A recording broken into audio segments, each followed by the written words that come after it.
शरद पवार यांनी पत्रकार परिषद घेतलेली होती आणि सुनेत्रा पवार यांच्या उपमुख्यमंत्री पदाच्या शपथविधीबाबत मला माहिती नाही असं शरद पवार यांनी म्हटलेलं होतं।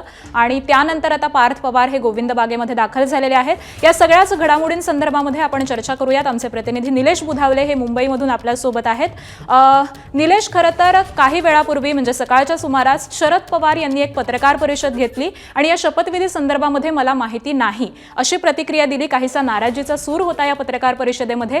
त्यानंतर मुंबईमध्ये नेमक्या काय हालचाली झालेल्या आहेत, तिकडे बारामतीमध्ये सुद्धा पार्थ पवार हे गोविंद बागेमध्ये पोहोचलेले आहेत। शरद पवारांची भेट ते घेणार आहेत। एकूणातच मुंबईमध्ये आता इकडे काय हालचाली सुरू आहेत?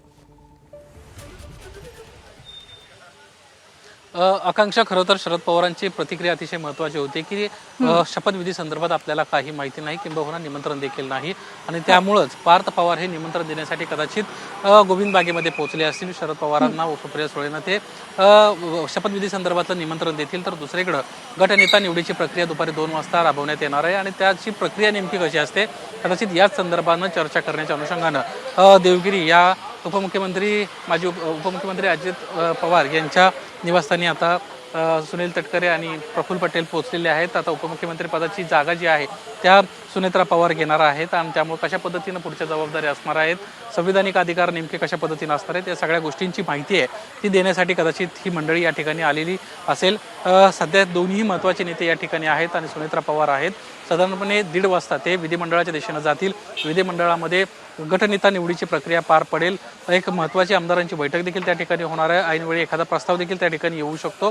सुरुवातीला शोक प्रस्ताव त्या ठिकाणी मांडण्यात येणार आहे आणि त्यानंतर आमदारांच्या साह्यांचं पत्र जे आहे ते मुख्यमंत्र्यांना देण्यात येणार आहे।